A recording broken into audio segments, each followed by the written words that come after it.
Good morning, everyone. And today we are going to start a new lesson in business studies organizing. And before I go in the lesson, I want to say something to you about organizing. What is organizing? After planning, organizing is the main feature in the business management and it came secondary.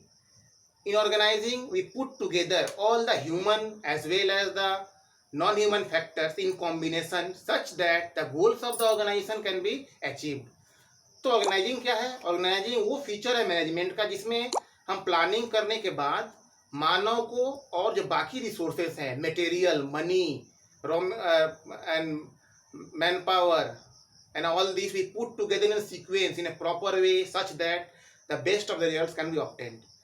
तो organising हम organise करते हैं, एक sequence में रखते हैं, एक क्रमबद्ध तरीके में सीरियली हम करते हैं ताकि हमारा जो वर्क है वो सबसे अच्छे तरीके से हो और एफिशिएंटली हो।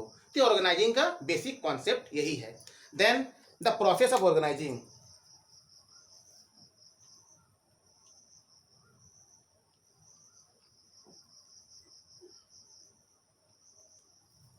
In the process of organizing, the first thing which is done is identification and division of work.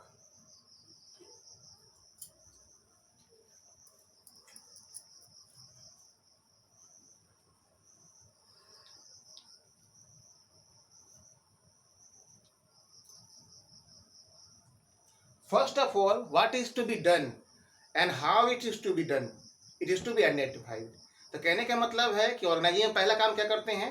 Identify करते हैं कि वो करना क्या है, कैसे करना है, पहले इसके बारे में हम पता करते हैं और उसको पहले हम अरेंजमेंट करते हैं कि वो करना क्या है, कैसे करना है। The next thing is that डिपार्टमेंटेशन।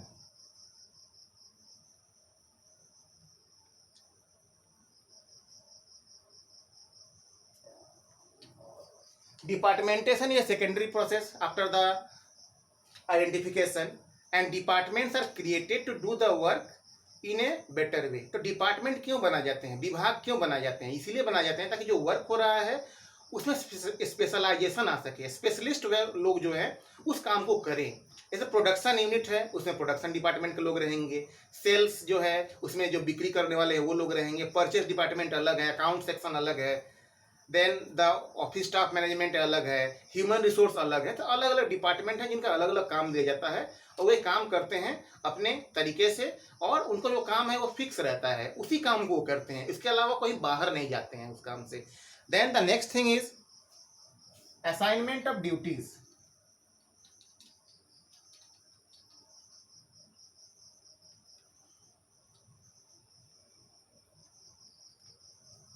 After departmental is done the duties are assigned. Duty assign करने का मतलब हुआ किसी खास व्यक्ति को कोई खास जिम्मेदारी देना, उसको असाइनमेंट ऑफ ड्यूटीज कहा जाता है।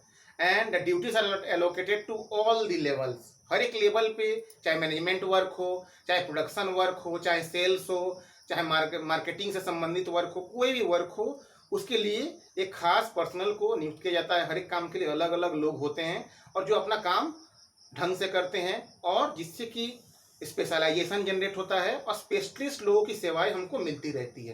Then we are coming to next thing,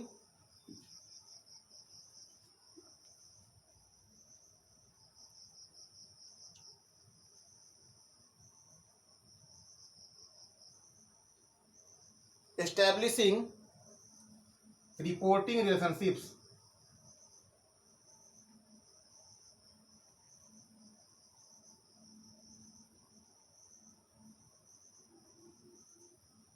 Then the reporting relationship is established. Suppose that the subordinate, he reports to his senior and the senior reports to his next level. In this way the reporting is done and the reporting is done in the ascending order. तो reporting ascending order में होता है और ये नीचे से ऊपर की तरफ होता है। And the lower level of management it reports to the middle level of management and then the middle level of management reports to the top level of management.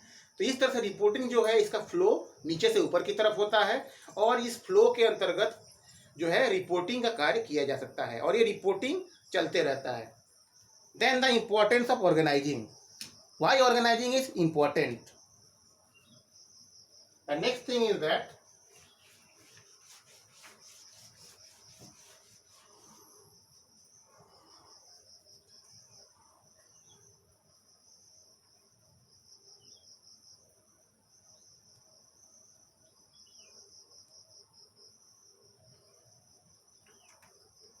Organising important क्यों है, इसको क्यों करना चाहिए या नहीं करेंगे तो क्या नुकसान हो सकते हैं.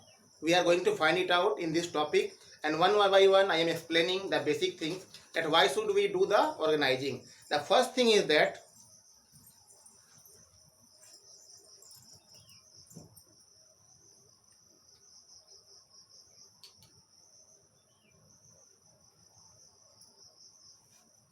benefits of specialization. तो ऑर्गेनाइजिंग में हमको क्या मिलता है, स्पेशलाइजेशन, स्पेशलिस्ट वर्क जो होता है उसका बेनिफिट्स हमको मिलता है. कोई व्यक्ति जिसको खास तरह का काम दिया जाता है उसमें स्पेशलिस्ट हो जाता है और उस काम को वो सबसे अच्छे ढंग से करने का प्रयास करता है, because he is motivated to do a single work and he is motivated to report to his senior. He has unidirectional reporting system, therefore he becomes a specialist in this respect. The next thing is that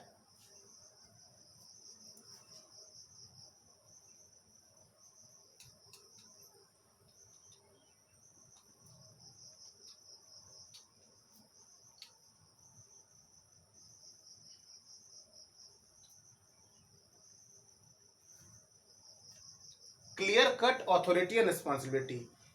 इसमें हमको पता रहता है कि authority क्या है, हमारा कार्य क्षेत्र क्या है, क्या काम मेरे को करना है, हमको रिपोर्ट किसको करना है, या हमको ऑर्डर कौन देगा, कमांड कौन करेगा, सब इसमें क्लियर रहता है. तो इसमें मतलब असमंजस की स्थिति नहीं बनती है और हम आसानी से जो है अपना वर्क कर सकते हैं, अपने सीनियर को रिपोर्ट कर सकते हैं या अपने जूनियर को कमांड कर सकते हैं. तो इसमें क्लियर कट रहता है, इसमें कोई असमंजस या ऊहापोह की स्थिति नहीं होती है. Then the next thing is that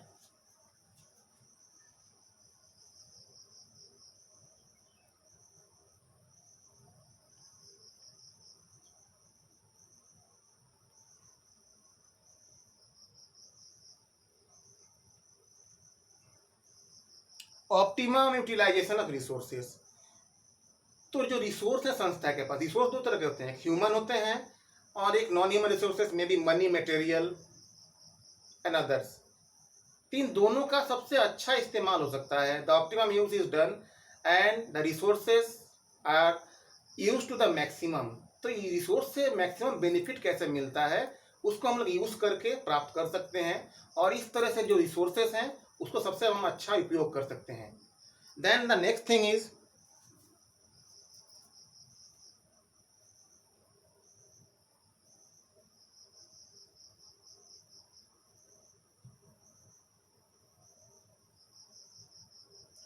encouraging growth. इसमें ग्रोथ जो है उसको एनकरेज किया जाता है. ग्रोथ मतलब बढ़ोतरी या वृद्धि.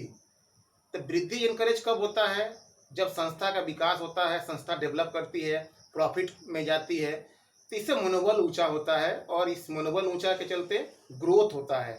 The growth in terms of shares, share capital, fix capital, then the growth in terms of profit earning capacity.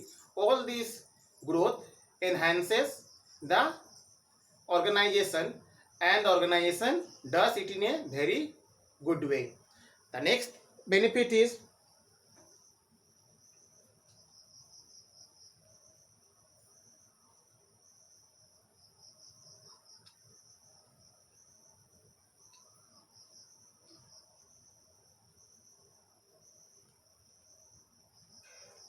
provides the communication routes. तो कम्युनिकेशन या संप्रेषण जो होता है, वार्तालाप होता है, उसका रूट हमको आसानी से उपलब्ध होता है. तो वार्तालाप किस मामले में, वार्तालाप सप्लायर और प्रोड्यूसर के बीच में भी हो सकता है, वार्तालाप क्रिएटर और संस्था के बीच में भी हो सकता है. तो ये वार्तालाप को इनकरेज करते हैं. How it encourages the people whom I have to talk, I can identify them easily and I can talk to them. In this way the communication gap is lessened. The communication जो gap होता है, संप्रेषण में जो कमी होती है उसको यहाँ पे ख़त्म किया जा सकता है और इसके चलते जो संस्था में जो लैगिंग बिहाइंड होता है कि बात न करने के चलते मतलब काम रुक जाता है, वो नहीं हो पाता है. Then it resolve the problem of communication gap in the organization which is very much essential for the development of the organization. Then that's all for today. Thank you very much for listening to me. Have a good day.